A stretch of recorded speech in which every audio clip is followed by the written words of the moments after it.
Everyone, I am Shalini and welcome back to my channel. তো আজকে ব্লগটা শুরু করলাম একদম একটা গরম গরম সকালের সাথে। দেখতেই পাচ্ছ রোদের কতটা তেজ।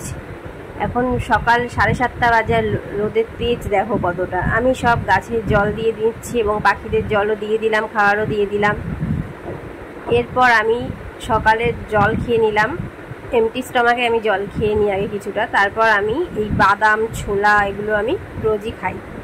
তো এরপর আমাকে কাজে লেগে পড়তে হবে। তো ঘরটা প্রথমে ঝাঁটিয়ে নিচ্ছি, রান্নাঘরটা ভালো করে, যেহেতু রান্না বান্না সব প্রিপারেশন করবো। আর এখানে আমি পান্তা ভাত জল দিয়ে নিচ্ছি, আগের দিনের ভাত ছিল, এটাই আজকে ব্রেকফাস্টে খাবো। যা গরম পড়েছে, এর চেয়ে ভালো খাওয়ার আমার তো মনে হয় না আর কিছু আছে গরমে।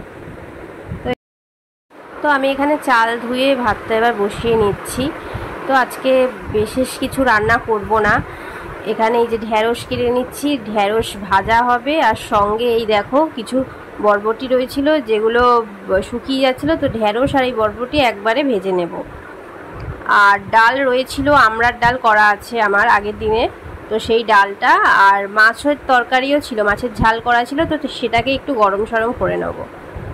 বিয়ের আগে যেই মেয়ে এক গ্লাস জল গড়িয়ে পর্যন্ত খেত না, আজকে কিন্তু সেই মেয়েকেই ঘরের সমস্ত কাজ একার হাতেই করতে হয়, বাসন মাজা থেকে কাপড় কাচা, কুটনো কাটার সবই। আর এই কাজগুলো করতে বিশ্বাস করো আমার একটুও কষ্ট হয় না, বরঞ্চ ভালোই লাগে। সব কাজ এখন আমি একদম শিখে গেছি, আমার কোনো প্রবলেম হয় না, অসুবিধাও হয় না। সব কিছুই আমি মোটামুটি রান্না করতে পারি, পাকা রাঁধুনিও বলতে পারো। তো এটা আমি আনন্দের সাথেই কিন্তু এইসব কাজগুলো করি।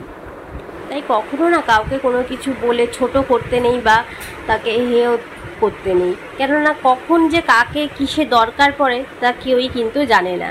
আজকে তোমাকে যে ছোট করছে, হয়তো তোমার কাছেই একদিন তাকে আসতে হলো। তো যাই হোক, এবার উভি অফিসের জন্য বেরিয়ে যাচ্ছে। আর এখানে দেখো শাশুড়ি মা পুজো করছেন। ধানে চালাবে, আস্তে দেখে বার হবে, তাড়াহুড়া করবে না।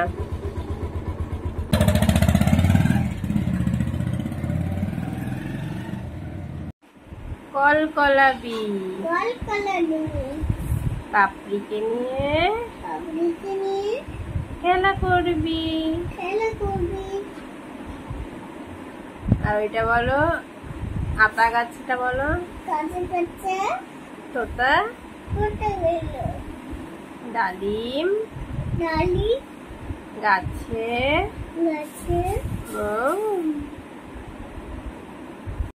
এরপর আমি স্নান করে লাঞ্চে বসে পড়েছি। আর এখানে টিটু মিঠুকে দেখো কি অবস্থা, মানে ওরা ছাড়া পেয়ে ওদের সেই কি খুশি, কি দুষ্টুমি যে ওরা করছে।